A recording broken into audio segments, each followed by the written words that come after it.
Hello, all. Welcome to another session of Management Applications and Practices. Today is the last in the series of management theories, and we would be learning about the learning organizations and Fortune at the Bottom of the Pyramid by C.K. Prahlad. The learning organizations. Now, learning organizations concept was given by Peter Senge, and he said that organizations where people continually expand their capacity to create the results they truly desire, where new and expansive patterns of thinking are nurtured, where collective aspiration is set free, and where people are continually learning to see the whole together. So they are ever learning organizations which would be working on the principle that they have to expand their capacity to create results. So the basic rationale for such organization is that in situations of rapid change, only those that are flexible, adaptive, and productive will excel. So, in order for an organization to be successful, it has to be flexible, adaptive, and productive, and that is what the learning organization theory tells you. Now, for this to happen, it is argued organizations need to discover how to tap people's commitment and capacity to learn at all levels. Now, it is a challenge in front of the organization to keep their employees in sync with the changing demands of the environment.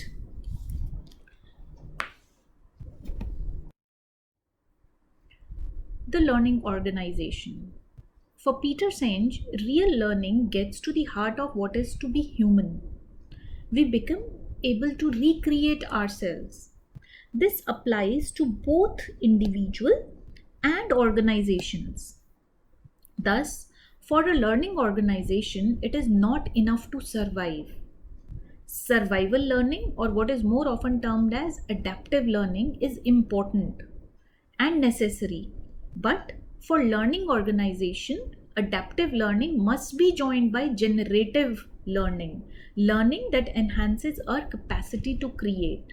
So it goes a step further, saying that it is not only adaptive or survival technique, it is also at the same time going to enhance our productivity and create the capacity which is required in order to have a good competition skill with us. Now, what is the difference? You must be wondering that what is the difference between traditional and learning organizations.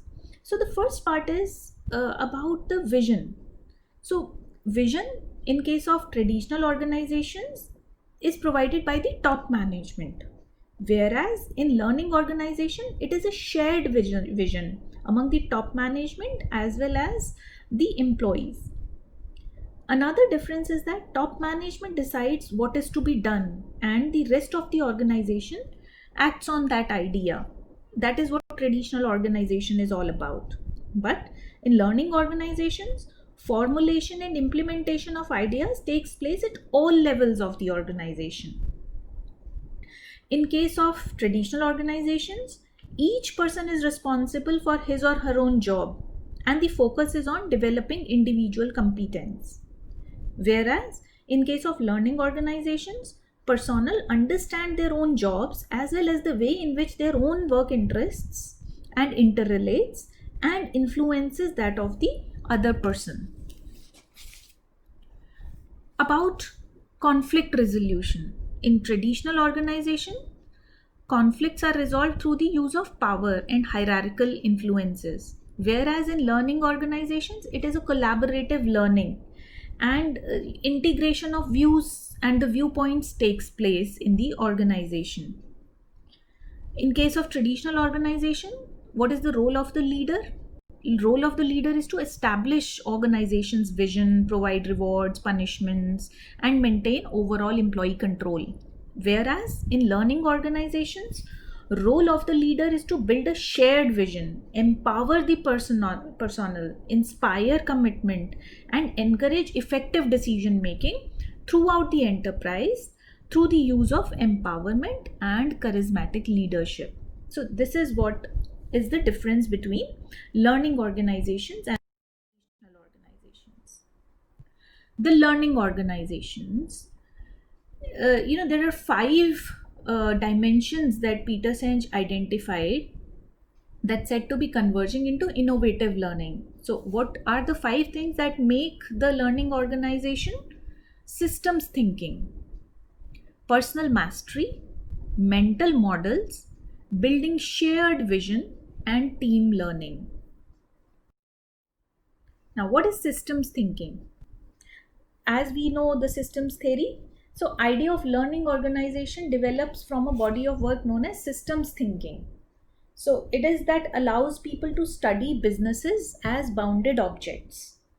Learning organizations use this method of thinking when assessing their company and have information systems that measure the performance of the organization as a whole and of its various components. So they consider that the organization is a system. It has got so many subsystems, and this organizational system is also a subsystem of the outer environment. So, systems thinking states that all characteristics must be apparent at once in an organization for it to be learning organization. If some of these characteristics are missing, then organization will shortfall of its goals. So, all the characteristics, whatever are your objectives, have to be clear to everybody, all the subsystems, so that there is no confusion. Systems thinking is a framework for seeing patterns and interrelationships. It is especially important to see the world as a whole as it grows more and more complex. So, systems thinking, they say that since organization is a system, so it has got a relationship with other systems. So, there are patterns and then there are interrelationships. The same interrelationships exist within the subsystems also, and the organization must understand them and use them to their advantage.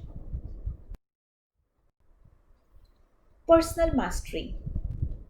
The commitment by an individual to the process of learning is known as personal mastery. There is a competitive advantage for an organization whose workforce can learn more quickly than the workforce of other organizations. Individual learning is acquired through staff training, development, and continuous self improvement. However, learning cannot be forced upon an individual who is not receptive to learning. Research shows that most learning in the workplace is incidental rather than the product of formal training. Therefore, it is important to develop a culture where personal mastery is practiced in daily life. A learning organization has been described as the sum of individuals' learnings, but there must be a mechanism for individual learning can be transferred into organizational learning. So, in all, the organization should actually encourage the personal mastery of the employees. Also, when the employees would be mastering any skill, they would be using that skill in the organizational as a contribution in the organization's objective. So, personal mastery has to be welcomed by an organization. Shared vision. Now, this is very important aspect of learning organization. A vision that is seen by the top management, but it is shared with the employees as well. A shared vision begins with the individual, and an individual vision is something that one person holds as a truth. A vision is a vivid mental image. The vision is often a goal that the individual wants to reach. In systems thinking, that goal is most often a long-term goal, something that can be leading star for the individual.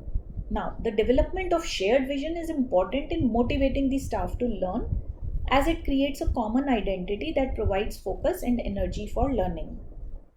The most successful visions build on individual visions of the employees at all levels of the organization. Thus, the creation of shared vision can be hindered by traditional structures where the company vision is imposed from above. Therefore, learning organizations tend to have flat, decentralized organizational structures. Now, once you have a shared vision, then the hierarchy takes a hit. So there would be the organizations would be flat and decentralized. Everything is every decision is made according to the mutual consent of the employees, how they all can contribute to the ultimate organization's objective. So everything is very structured. At the same time, it is being seen as that you are an important subsystem of this greater system, and hence a shared vision contributes to productivity. Mental models. Now, what are mental models? That is the cognitive process of our mind. We make models. This will happen, then the next thing will happen, then the third stage, I will do this. So, all that is mind models. So, mind models, in other words, are that determines how we think and act. The assumptions held by individuals and organizations are called mental models. So people, when they are working in an organization, they come with a set of mind, that what do they want for themselves and how will they contribute to the organization. Now, in order to become a learning organization, these models must be challenged.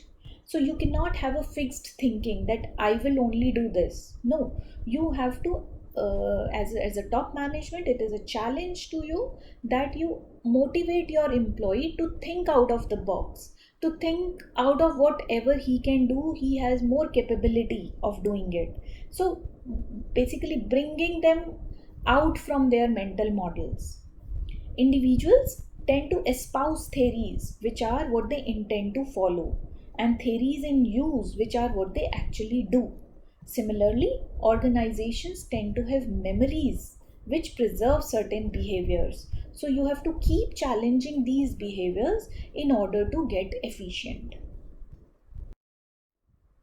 Teams. All of you know what teams are. A team is what people do something together.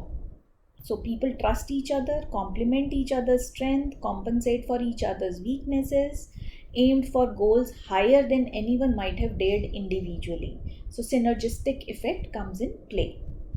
And a result produces an extraordinary outcome. Hence, teams are desirable. In such teams, each member is committed to continual improvement. Each suspends judgment as to what possible and so removes mental limitations. Each shares a vision of greatness, and the team's collective competence is far greater than the individuals. Like I have told you, so the sum of the whole is greater than the sum of individuals. Team members also recognize and understand the system in which they operate and how they can influence it. A number of people, usually reporting to a common superior and having some face to face interaction, who have some degree of interdependence in carrying out tasks for the purpose of achieving organizational goals. What are the characteristics of a team? So, they have a clear goal, they have a research driven structure, there are competent team members, they have unified commitment towards the goal, there is a collaborative climate, and there are standards of excellence to which they have to meet. There is external support, maybe from the supervisor or the manager, and recognition, so they'll get reward also. And principled leadership. So the manager is leading them according to the principles of the maximum productivity. So these are the characteristics of teams that the teams should possess in the learning organizations. When they will do that, they would be achieving their goals and would be contributing to organizations' efficiency and effectiveness. What is the positive impact of learning organizations? So the main benefits are: one, maintaining levels of innovation and remaining competitive. A company, an organization can remain competitive when it is continuously improving itself, getting into innovations, is dynamic, right? So this is a positive impact. Being better placed to respond to external pressures. When you are competitive, you can take the external pressures and you can very well cope up with them. Having the knowledge to better link resources to customer needs. So you have better knowledge of what your customers want, how much resources do you have, and you can take the best learned decision. Improving quality of output at all levels. Once you are working efficiently, obviously you are going to have better quality and better outputs at all the levels. Also, it increases the brand image or corporate image by becoming more people oriented. So when people are taken care of, their visions are taken care of, their skills are augmented, then obviously that corporate will have a very good image. The best employers are American Express in that sense, because they take care of, and that's a very relatively very flat organization. So they take care of the employees, their families, their work life balance, and hence it becomes a brand in itself. Increasing the pace of change within the organization. So it increases the pace with which if people's personal goals are integrated in the organizational goals, the speed of decision making, the speed of work will increase, because now people can place them in the ladder of organizational objectives. So achieving this will lead to his development as well as organization's development. Even within or without learning organizations, problem can stall the process of learning or cause it.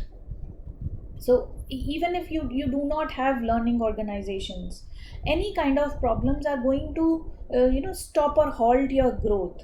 So in a learning organization, you will understand the problems right on time, and then you have the time to cure them there and then. Now, next is advantage increasing demands. Because of these global trends, the value of human capital is even greater now than ever before. So, because the global trends are such that human resource is considered as a very important resource, and so you have to take care of it very well. You have to give them their recognition, because there are increased demands of the skilled workers. So that's why people do not stick to the organizations. They just move. If they get a good proposal, then they switch easily from one firm to the another. Hence it is important that you value your human resource. And in learning organizations, they value their human resources, which actually leads to their motivation and satisfaction. Challenges in the transformation to a learning organization. The very first challenge is that the organization does not have enough time. So all these goals, objectives of the organization, then discussing with the employees, sharing the vision, it all takes a lot of time, and hence money is also involved. Every learning step mostly is very time consuming method. First we invest our valuable time, then the result will come, and after some time this step will also be outdated. The new learning framework has a lot of risk. It may success or it may not. What recommendations can be provided to enhance learning in organizations? What would be an optimized learning structure look like in theory, and what are the implications of such in practice? All these are the questions that are posed to us when we are talking about learning organizations. How does it employees and management may have other issues and take priority over the learning process? Because there can be day to day challenges. If management is busy in that, then the entire concept of learning organizations comes to a halt. And they're trying to change the culture of their organization. And changing a culture of the organization is not a very easy thing. It takes a lot of time for the people to understand the rationale of the learning organization, and it may hinder the progress of the organization. Also, the team may not be able to commit the time, an institution does not have the appropriate help or training. So, the institution should be providing with the training, which again has costs, and the team has to be committed. And for an organization to be able to change, it needs to know all the steps necessary to solve the problems it faces. And at beforehand, you cannot do that. As a solution, a mentor or coach who is well versed in learning organization may be necessary. So you'll have to bring about a mentor or a coach if you want your organization to be changed into a learning organization, because he will coach you, he'll guide the employees that how to change their perspective about their organization, how to cope up with the changing environment and respond to it positively. The change may not be relevant to the organization's needs. Sometimes the adaptation, the learning system that some firm adopt is not beneficial. So it is a hit and trial method. So you went on with some perception and it may not turn out to be a good one. Like for example, in iShare, they left all their businesses and they stressed upon their motorbike business. Now, this could have backfired also, but luckily for them, it paid off and they became, the 96% share of the market they acquired. So, it depends. It's a risk that the decisions you are taking in the changing times, would they serve you better or would they, come back to your face?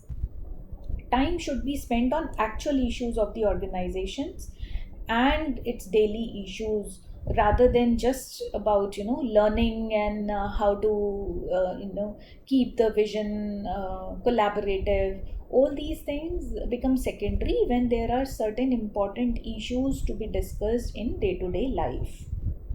So this was all about learning organizations, and now we come to The Fortune at the Bottom of the Pyramid by Dr. C.K. Prahlad.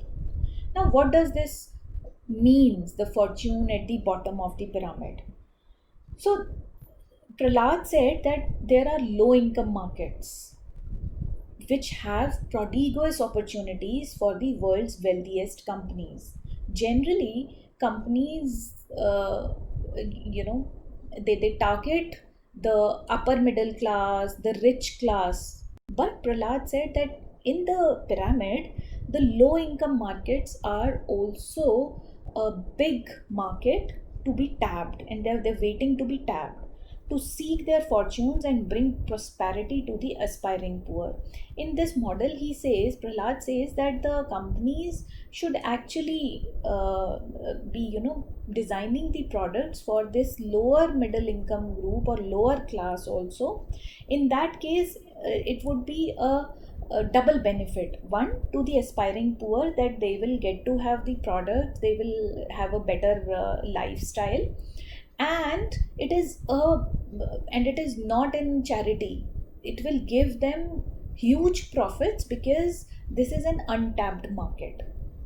So Prahlad argues that multinational companies not only can make money selling to the world's poorest, but also that they must undertake such efforts as a way to close the growing gap between rich and poor countries. So there are humanitarian grounds as well as there is profit motive. Both should actually attract the companies towards the lower income group. The effort to help the poorest people can be successful across different countries and different industries, ranging from healthcare and finance to fast moving consumer goods and energy. So, be it in energy sector, be it in FMCGs or finance or healthcare, all are untapped areas where you can find tremendous growth. The exceptions are countries that are essentially lawless. So he's not saying that you go to every country like Somalia and Congo and the industries that are among the most basic, particularly some of the purely extractive industries like mining. Many people have little incentive or ability to empower them. So obviously, if a has got a profit motive, will not go to certain areas where there is risk of existence even. Otherwise, this approach can work 90% of the times. So he said that you have to tap the fortune at the bottom of the income pyramid. So he said that there are four consumer tiers. At the top of the pyramid are 75 to 100 million affluent customers. These are cosmopolitan groups composed of middle and upper income people in developed countries and rich elites. At the middle of the pyramid are two tiers. 2 and 3 are poor customers in developed nations and rising middle class in developing countries. They have been and the target market for MNCs for whom strategies are made. At the bottom of the pyramid, tier 4 consists of 4 billion people earning $2 or less than per day.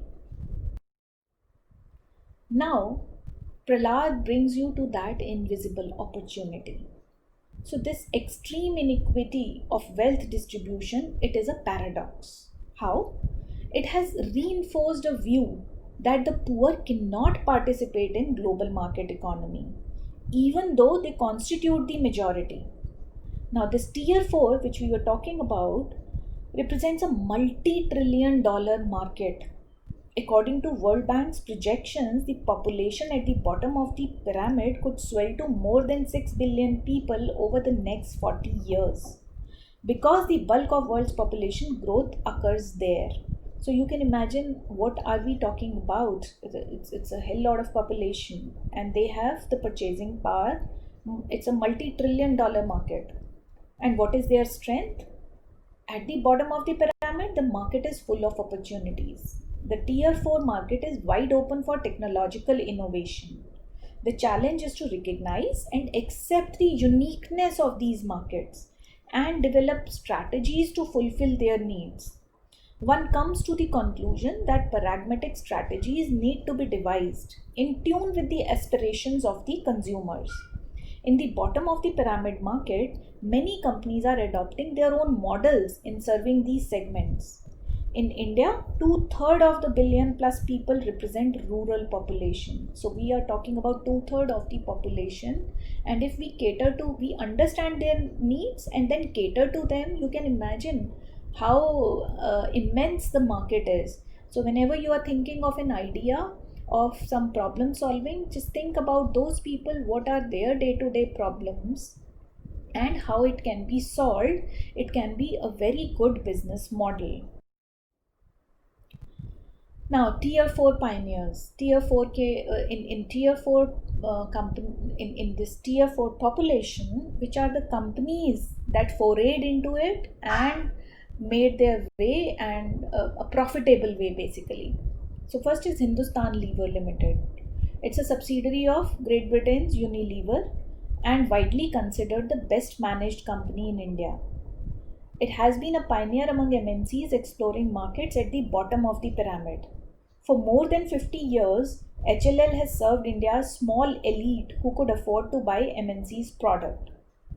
In the 1990s, a local firm, Nirma Limited, began offering detergent products for poor consumers, mostly in rural areas. In fact, Nirma created a new business system that included a new production for product formulation, low cost manufacturing process, wide distribution network, special packaging for daily purchasing, and value pricing. So all these were their strengths, Nirma's strengths. HLL, in a typical MNC fashion, initially dismissed Nirma's strategy that, oh, it will not work. However, as Nirma grew rapidly, HLL could see its local competitor was winning in the market it has disregarded. Ultimately, HLL saw its vulnerability and its opportunity. In 1995, the company responded with its own offering from this market, which was the product they launched. It was a new detergent called Wheel, which was formulated to substantially reduce the ratio of oil to water in the product, responding to the fact that poor often wash their clothes in rivers and other public water systems. HLL decentralized the production, marketing, and distribution of this product to leverage the abundant labor pool in rural India. So, this was the product specifically for this labor pool, quickly creating sales channels through the thousands of small outlets where people at the bottom of the pyramid shop. HLL also changed the cost structure of its detergent business so it could introduce wheel at a lower price point. Today, Nirma and HLL are close competitors in the detergent market.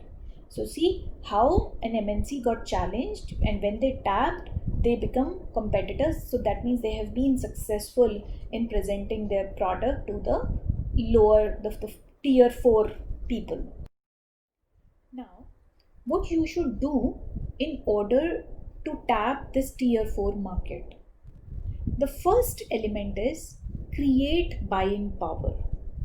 According to International Labour Organization's World Employment Report, nearly a billion people, that is roughly one third of world's workforce, are either underemployed or have such low paying jobs that they cannot support themselves or their families. Helping the world's poor elevate themselves above this desperation line is a business opportunity to do well and do good. And to do so effectively, two interventions are crucial: providing access to credit and increasing the earning potential of the poor.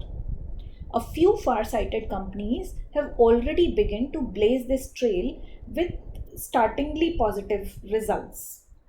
So you have to create the buying power by extending credit or by employing them in fruitful ways, so that they have purchasing power and they can buy your products.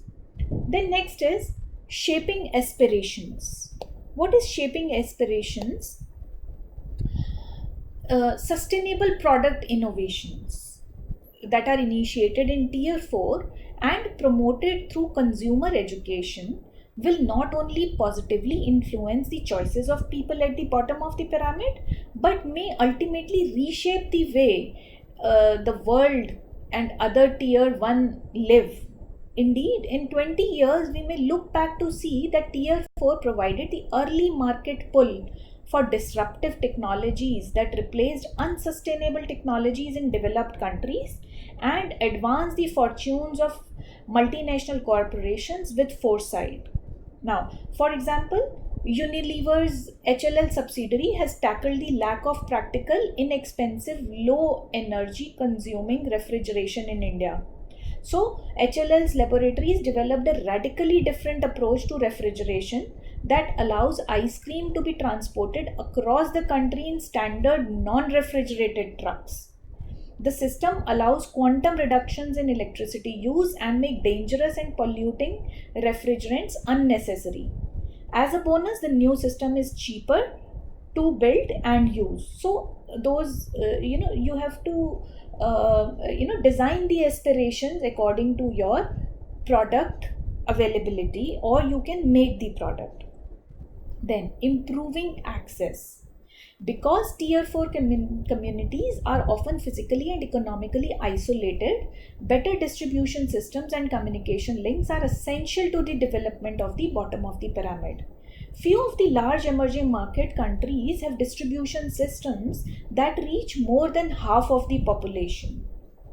As a consequence, few multinational corporations have designed their distribution systems to cater to the need of poor rural customers. So you have to have wide networks for distribution if you want to enter in this market.